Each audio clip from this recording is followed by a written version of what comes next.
Bismillahirrahmanirrahim.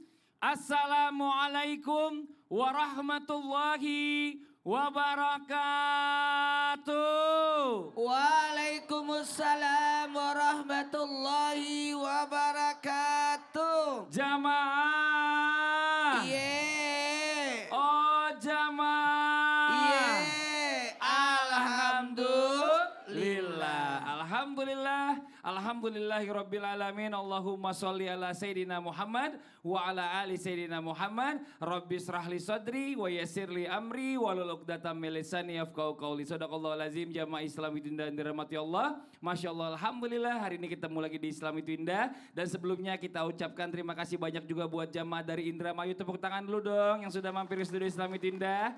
Dan terima kasih banyak juga buat jamaah Islam itu yang di rumah yang dirahmati Allah. Sebelumnya saya mau tanya dulu sama semuanya. Pernah ke supermarket? Pernah ngelihat makanan atau minuman yang ada labelnya halal? Yakin gak halal?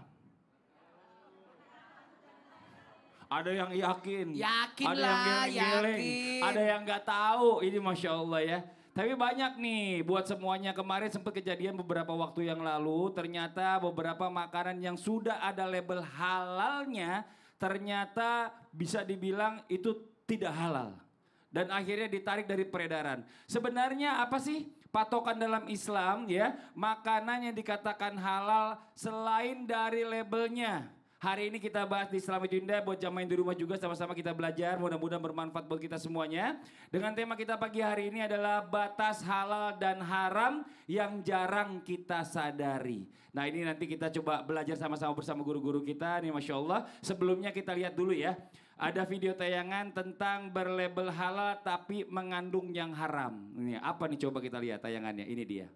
Nah itu dia salah satu contohnya. Kalau itu dua-duanya ada tuh penjelasannya, halalnya ada, gambar babinya ada di bawah.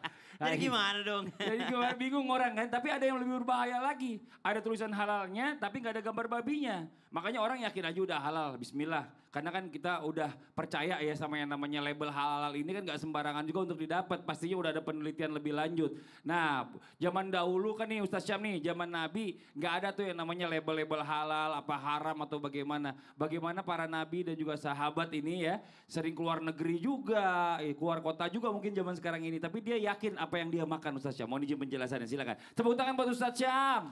Bismillahirrahmanirrahim. Mohon izin guru kami Ustaz Maulana, Pak Kiai Ahmad Syarwat, Mas Fadli dan seluruh para alim ulama, guru-guru kami yang dimuliakan Allah Subhanahu wa taala. Al-Qur'an surah Al-Baqarah ayat 168. A'udzu billahi minasy syaithanir rajim. Allah. Ya ayyuhan nasu kulu mimma fil ardi halalan thayyiban. Kulu mimma fil ardi halalan thayyiban wa la tattabi'u khutuwati syaitan. Innahu lakum aduwwum mubin.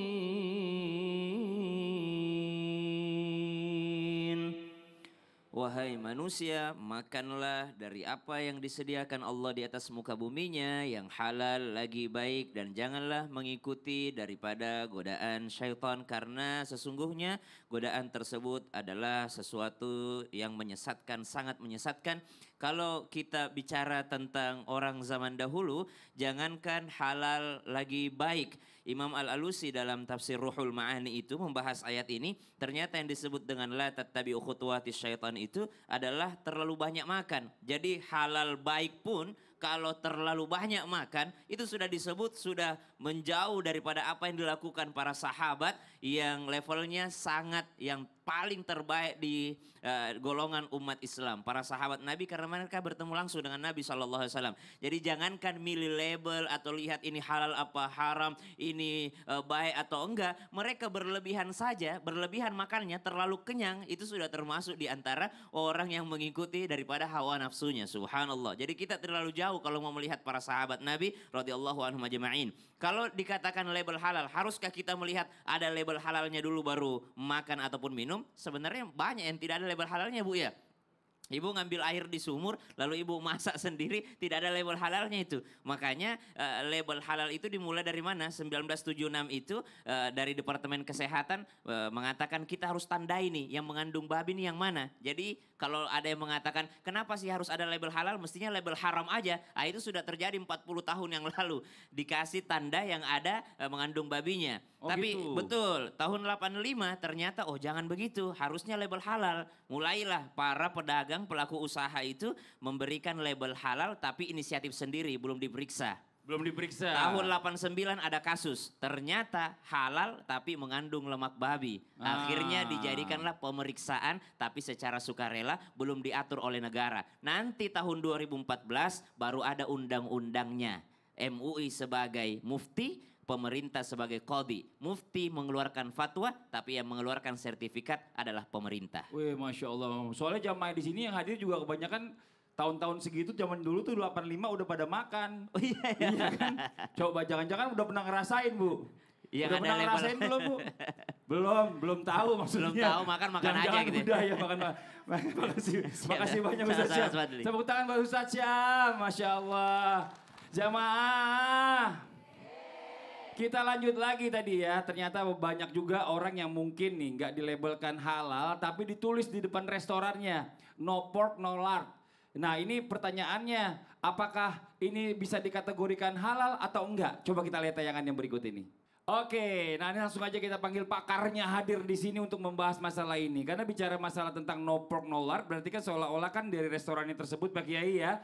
Nah ini udah dilabelkan bahwa ini nggak ada mengandung babi dan bahkan lemak babi. Nah ini kita kedatangan yang terhormat ada Ustadz Ahmad Sarwat atau Pak Kiai Sarwat nih ya, Direktur Rumah Fikih Indonesia. Tepuk tangan dulu dong Bu.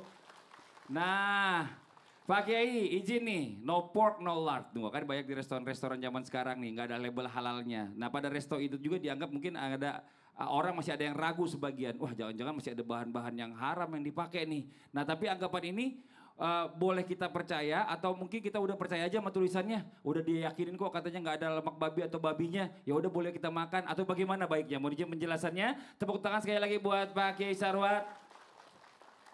Bismillah, alhamdulillah, wassalatu wassalamu ala rasulillah, amma ba'du. Saya mau nanya dulu nih Ustadz Maulana. Pernah makan di Mekah? Pernah. Pernah. Ada no pork no lard nggak? Nggak ada. Ada label halal nggak? Nggak ada. Nggak Ya ada. udah itu jawabannya. Oh cuma itu selesai. doang nanyanya. Iya benar. Oh lanjut lagi Pak Kiai, masih panjang ya. Iya, jadi gini. Pada dasarnya semua makanan itu Allah ciptakan itu halal. Jadi apalagi kita di negeri muslim terbesar di Indonesia. Di dunia, ya kan? Bayangkan sebuah negeri Islam terbesar di dunia, kita suuzon orangnya jahat semua. Kalau buka restoran pasti semuanya haram. Kecuali yang ada halalnya. Gitu nggak cara kita berpikir? Gitu nggak Bu? Begitu nggak? Ya nggak boleh lah, nggak boleh begitu. Kita ini sebagai muslim, ya kan? Allah menciptakan seluruh makanan itu halal pada dasarnya. Kecuali yang tidak boleh. Nah yang tidak boleh itu ada 3. Ini mohon maaf nih, disertasi saya, doktornya di bidang itu. Ilat keharaman makanan. Pada dasarnya semua makanan itu halal dulu, kecuali yang mengandung hal-hal yang diharamkan. Apa itu? Pertama, dia mengandung najis. Yang kedua, dia memabukkan. Dan yang ketiga, dia memberikan madarat. Nah, kaitannya dengan no pork, no lard. Kita ngomongnya di mana dulu nih? Kalau kita ada di negara yang mayoritas bukan Islam. Di Jepang. Mana lagi Bu? Ibu pernah ke Jepang nggak Bu? Belum ya? Besok dah kapan-kapan kita ke Jepang ya kan? Ngumpul ntar sono di Halim. Jadi gini, di negeri-negeri yang non-muslim, memang kebanyakannya orang kalau bikin makanan pasti makanan haram, ya kan? Makanannya babi, makanannya macam-macam lah gitu. Kita nggak boleh memang. Makanya kalau kita lagi berwisata di negeri-negeri kayak gitu, nah kita bolehlah ribut, ini halal apa enggak? Karena mayoritasnya adalah makanan-makanan yang nggak boleh. Tapi sekarang kita lagi ngomongin kita di Mekah, kita di Madinah, kita di Mesir, kita di negeri-negeri Islam. Dan negeri paling besar jumlah penduduknya Indonesia. Masa kita mau bilang pokoknya semuanya haram dulu kecuali yang ada label halalnya. Ya enggak juga. Loh kalau kita beli somai, emang ada label halalnya? Enggak ada. Kalau kita beli basreng, nah kalau kita beli apa Bu, seblak, kan enggak ada. Bakso itu kan enggak ada. Jadi standar kita enggak harus ada label halalnya, enggak juga. Ya kan, kita itu salah satu ya untuk meyakinkan diri tapi kita. bukan berarti kalau nggak ada label halalnya berarti haram. Enggak juga. Jadi Masya Allah luar biasa. Jadi sebenarnya ada ilmunya juga ya Pak Kiai ya. Ya. Kalau kita memang di negara-negara yang non muslim mayoritas, Ya. patut kita curigai. Pada saat kita di Indonesia, kalau memang udah semuanya kira-kira biasanya halal ya udah halal.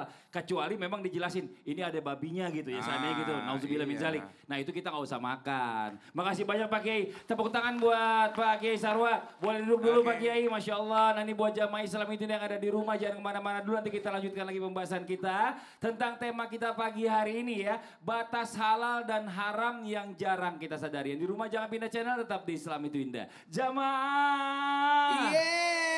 Oh jamaah.